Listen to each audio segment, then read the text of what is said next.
Good evening everyone. Last lesson tuning type motion tune மூலமா ஒரு basic animation எப்படி பண்றதுன்னு பார்த்தோம். இந்த லெசன்ல motion tune மூலமா ஒரு ஆப்ஜெக்ட்டை எப்படி ரொட்டேட் பண்றது தான் பார்க்க போறோம். வாங்க லெசனுக்குள்ள போகலாம். First Animate 2021 ஓபன் பண்ணிக்கிறேன். ஒரு நியூ டாக்குமெண்ட் கிரியேட் பண்ணனும். Go to file new.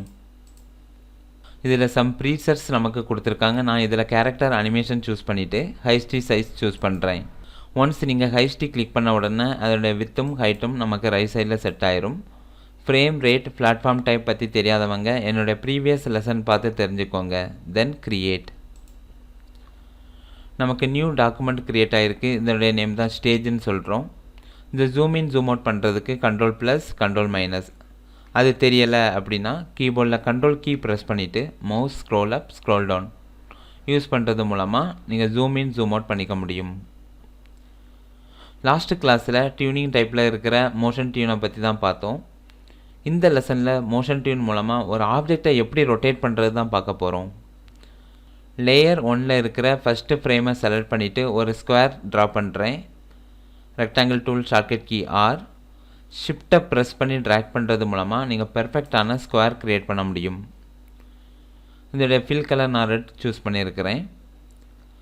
Then first ஃப்ரேம்ல ரைட் கிளிக் பண்ணிட்டு create motion tune கொடுத்த உடனே நமக்கு ஒரு வார்னிங் மெசேஜ் வருது. நீங்க டியூனிங் பண்ணனும் அப்படினா இந்த ஆப்ஜெக்ட்டை கன்வர்ட் டு சிம்பலா மாத்தணும்னு சொல்லி வருது. நான் ஓகே கொடுத்துக்கிறேன். இப்போ நமக்கு frames 30 வரைக்கும் எக்ஸ்டெண்ட் ஆயிருக்கு. ஏனா நம்ம ஆல்ரெடி சூஸ் பண்ணியிருக்கிறோம். 1 second 30 frames. Then 30 frameல கிளிக் பண்ணிட்டு என்னோட ஆப்ஜெக்ட்டை செலக்ஷன் டூல் மூலமா ரைட் சைடுக்கு மூவ் பண்றேன். மூவ் பண்ண உடனே நமக்கு ஒரு டாட்டட் லைன் விசிபிள் ஆகுது.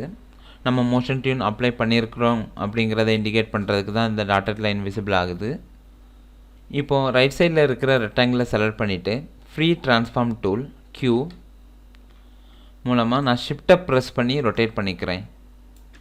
இதை நீங்க ப்ளே பண்ணி பார்க்கணும் அப்படினா என்டர். என்னோட ஆப்ஜெக்ட் லெஃப்ட் சைடுல இருந்து ரைட் சைடுக்கு ரொட்டேட் ஆகி மூவ் ஆகுது. தென் 15 ஃப்ரேம்ல செலக்ட் பண்ணிட்டு செலக்ஷன் டூல் மூலமா என்னோட ஸ்ட்ரைட் லைனை கர்வ் லைனா உங்களுக்கு சேஞ்ச் பண்ண முடியும். இப்போ என்னோட ஆப்ஜெக்ட் இந்த கர்வ் லைன் வழியா தான் மூவ் ஆகும். ப்ளே பண்ணி பார்க்கிறதுக்கு என்டர். இப்போ எனக்கு ரைட் சைடுல இருக்கிற ஸ்கொயர் ஷேப்பை வேற கலருக்கு சேஞ்ச் பண்ணனும் அப்படினா அந்த ஆப்ஜெக்ட்டை செலக்ட் பண்ணிக்கோங்க. ரைட் சைடுல கலர் எஃபெக்ட்ஸ்ல போய்ட்டு டிண்ட் யூஸ் பண்றது மூலமா ஒரு கலர்ல இருந்து இன்னொரு கலருக்கு நீங்க சேஞ்ச் பண்ண முடியும். இதில டிண்ட் கலரை கிளிக் பண்ணிட்டு இல்ல உங்களுக்கு தேவையான கலர் நீங்க அப்ளை பண்ணிக்கலாம். நான் இப்போ ப்ளூ கலர் சூஸ் பண்ணியிருக்கிறேன். இதோட டிண்ட் லெவல், இதோட ரெட் வேல்யூ, green வேல்யூ எதுனாலுமே உங்களுக்கு சேஞ்ச் பண்ண முடியும். இப்போ நீங்க ப்ளே பண்ணி பாத்தீங்க அப்படினா என்னோட ஆப்ஜெக்ட் ரெட் கலர்ல இருந்து ப்ளூ கலருக்கு சேஞ்ச் ஆகுது. இப்போ எனக்கு ஸ்டேஜ் கலரை சேஞ்ச் பண்ணனும் அப்படினா ரைட் சைடுல ப்ராப்பர்ட்டீஸ் பேனல்ல போய்ட்டு ஸ்டேஜ் இதில நீங்க லைட் கலர் சூஸ் பண்ண முடியும்.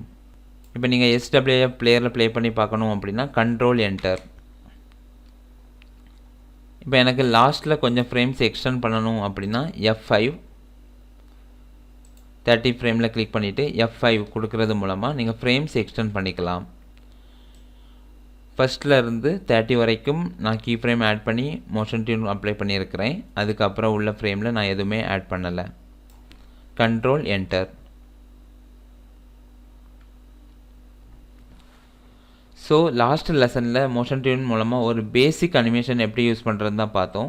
இந்த லெசன்ல ஒரு ஆப்ஜெக்ட்டை மோஷன் டியூன் மூலமா எப்படி ரொட்டேட் பண்றது, கலர் சேஞ்ச் பண்றது தான் பார்த்திருக்கோம். என்னுடைய லெசன் உங்களுக்கு பிடிச்சிருந்தது அப்படினா மறக்காம என்னுடைய சேனலை லைக் பண்ணுங்க. உங்க ஃப்ரெண்ட்ஸுக்கும் ஷேர் பண்ணுங்க. அனிமேஷன் ரிலேட்டடா எந்த டவுட் இருந்தாலும் கமெண்ட்ல மறக்காம மென்ஷன் பண்ணுங்க. Keep supporting. Thanks for watching.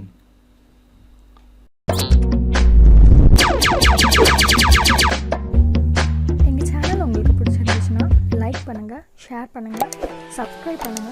பக்கத்துல இருக்கிற பெல் ஐகானை கிளிக் பண்ணுங்க.